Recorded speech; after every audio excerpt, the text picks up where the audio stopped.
मैं आप में नहीं थी, इसलिए जो मुंह में आया बोल दिया। उसके लिए I am sorry. It's okay. Thank you. आपके पास इसलिए आई हूँ कि मुझे लगता है कि आप कुछ कर सकती हैं। क्या? वही तो सोच रही हूँ कि बात कहाँ से शुरू करूँ।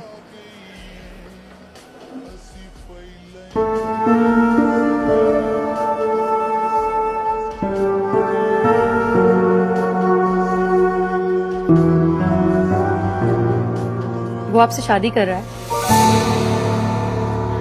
ये अंदाजा है, शक नहीं है। वो बात दिल में थी इसलिए पूछ ली। वो उस दिन दानिश को फोन किया और आपने फोन उठाया तो मुझे लगा कि शायद अगर आप नो कह दोगी तो मैं समझ।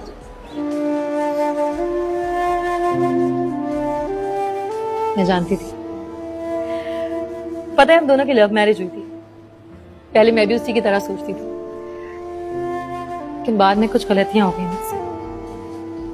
मैं उसकी मोहब्बत तक पहुंच ही नहीं पाई। वो कहा करता था, क्या है जो हमारे पास छोटा सा फ्लैट है, क्या है जो बस जरूरत पूरी करने के लिए नौकरी है, क्या है जो गाड़ी नहीं है, बैंक बैलेंस नहीं है, मेरे पास तो तुम हो महविश। मुझे इससे ज्यादा किसी चीज की जरूरत ही नहीं है।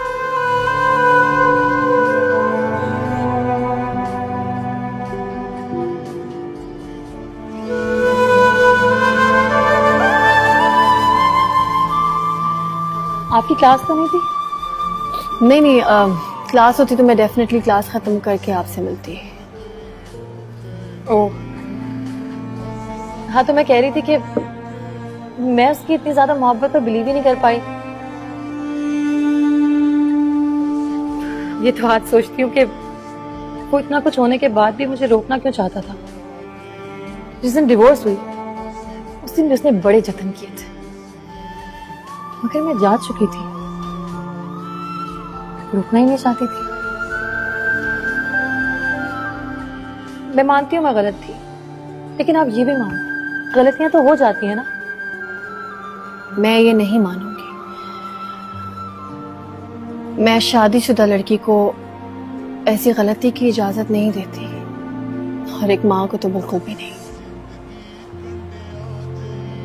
माँ अगर ऐसी गलती करे तो उसे गलती नहीं कहूंगी, गुनाह कहूंगी। मर्द ऐसी गलतियां नहीं करते क्या? मैं ऐसी हजार औरतों को जानती हूँ जो 4-6 दिन रो धोकर उनको माफ कर देती हैं, बल्कि ऐसी बन जाती है जैसे वो दूध के धुले हों। मेरे अब्बा कहा करते थे कि मर्दों से अपना हक जरूर मांगो, लेकिन उनके हुकूक में से हिस्सा ना मांगो। तो मर्दों के पास गलती करने का हक होता है? नहीं, मैंने ये नहीं कहा। मैंने कहा कि औरत के लिए माफ करना आसान होता है। क्यों?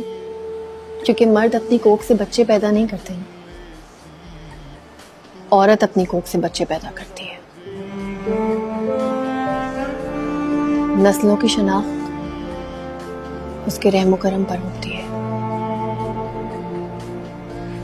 बहरहाल ये मेरा पॉइंट ऑफ व्यू है। यू मे डिसएग्री, लेकिन अचानक क्या हुआ? आपकी तो शहवार अहमद से शादी हो गई थी ना? शादी नहीं की, उसने धोखा दिया मुझे। एन शादी के वक्त उसकी बीवी आ गई और बीवी को देखकर वो चूहा बन गया।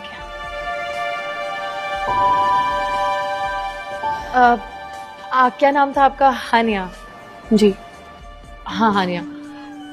तो मैं ये कह रही थी कि चलो अच्छा ही हुआ, मुझे मेरे गुनाह की सजा मिल गई।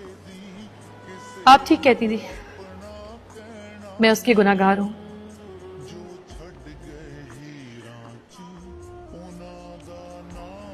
आप उसकी गुनाहगार नहीं हैं, आप खुदा की गुनाहगार हैं, क्योंकि वो आपको खुदा के भरोसे घर छोड़कर जाया करता था ना। या फिर आप मोहब्बत की गुनाहगार हैं, क्योंकि मोहब्बत ही भरोसा करने की हिम्मत देती है। मैं आपसे मदद मांगने आई हूँ। क्या कहा आपने? मैंने कहा कि मैं आपसे मदद मांगने आई हूँ। खुदा से लड़ाई में किसी और से मदद मांगेंगी तो क्या मिलेगा?